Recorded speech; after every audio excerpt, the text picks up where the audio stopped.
Assalamualaikum warahmatullahi wabarakatuh. Nama saya Rini Ningasari, NPM 20 11030198 dari kelas D.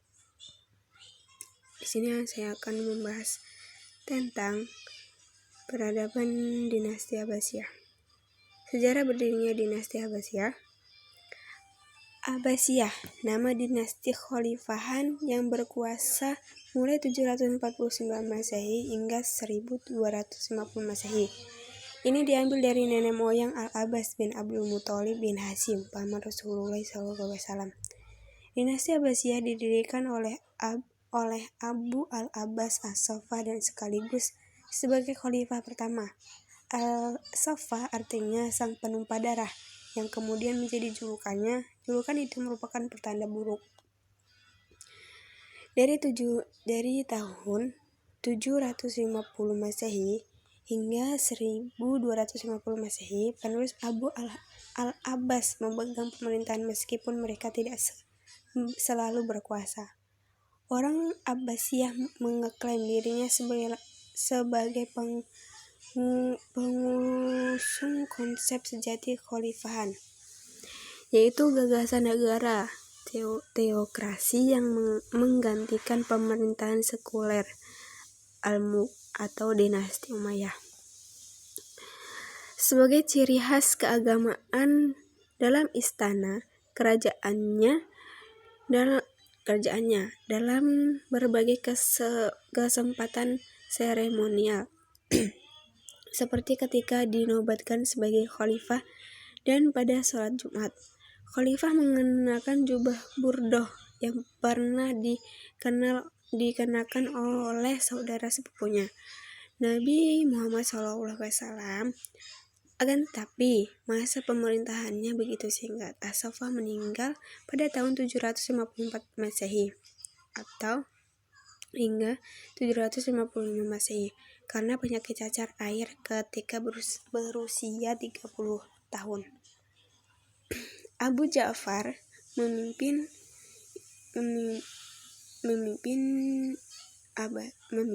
pada tahun 754 Masehi hingga 775 Masehi, yang mendapat julukan Al-Mansur. Adalah khalifah terbesar dinasti Abbasiyah meskipun bukan seorang muslim yang soleh. Dialah sebenarnya bukan As-Saffah yang benar-benar membangun dinasti baru itu. Seluruh khalifah yang berjumlah 35 orang berasal dari garis keturunannya. Pada masa kejayaan intelektual merupakan kemajuan signifikan terkait perkembangan dalam kebudayaan dan peradaban Islam pada abad ke-8-12.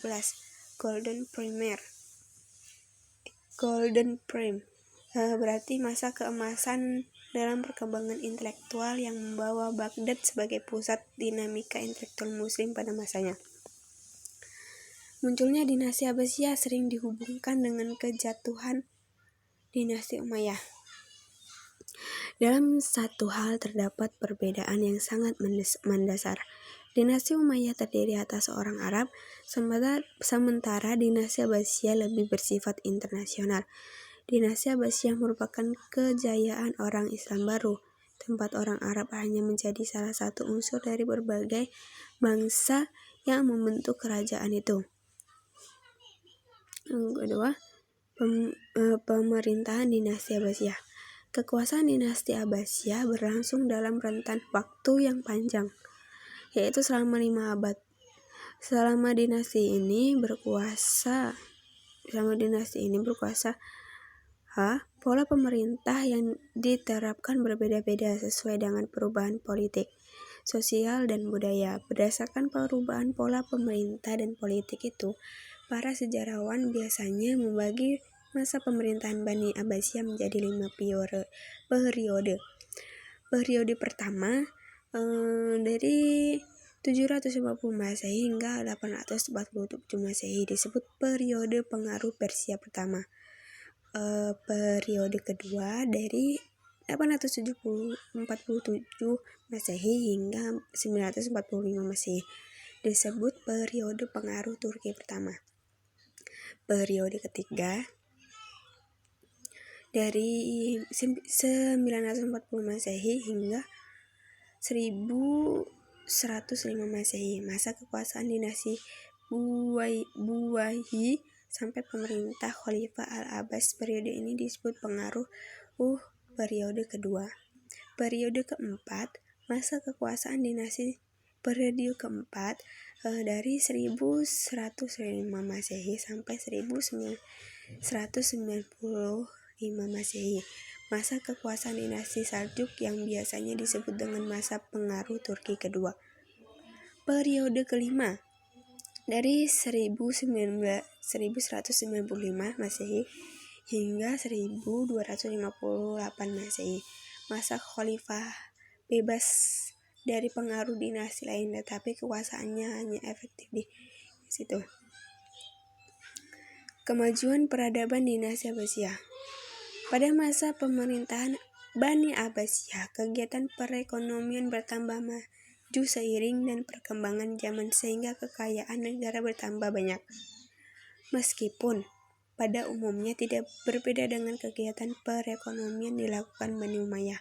Baghdad merupakan sebuah kota yang terletak di daerah yang sangat strategis bagi perniagaan dan perdagangan. Begitu juga terdapat jalur pelayaran ke Sungai Efrat yang cukup dekat.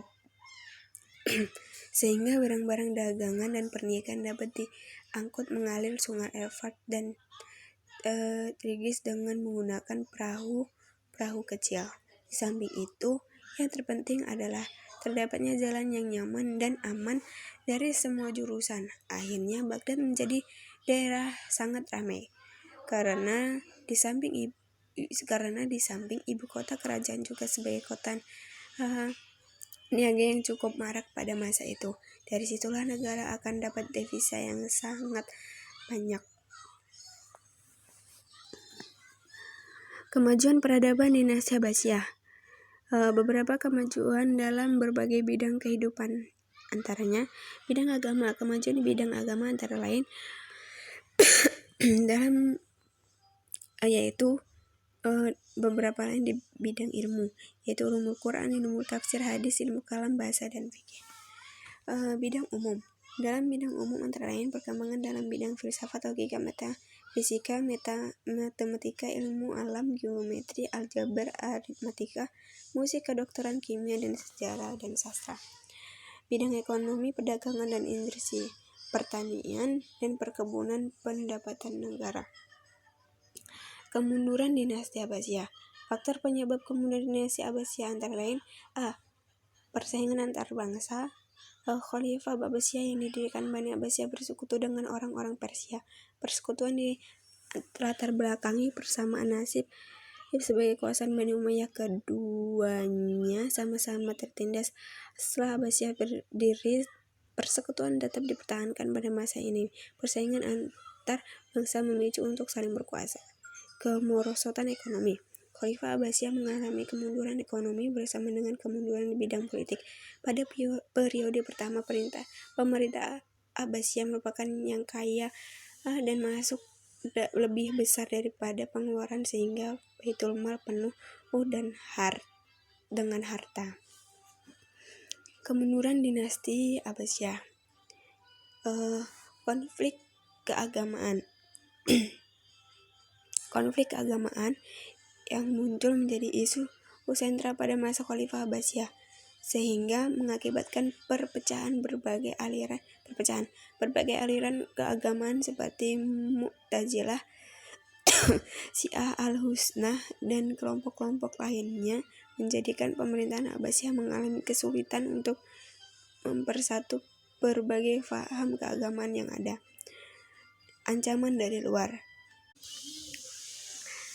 Selain yang disebutkan di atas, ada faktor-faktor eksternal yang menyebabkan kemunduran dinasti Abbasiyah lemah dan hancur. Pertama, perang salib yang berlangsung beberapa gelombang menelan banyak korban. Konsentrasi dan pemerintahan Abbasiyah terpecah belah untuk menghadapi tentara salib, sehingga memunculkan kelemahan-kelemahan. Kedua, serangan tentara Mongol ke wilayah kekuasaan Islam menjadi lemah.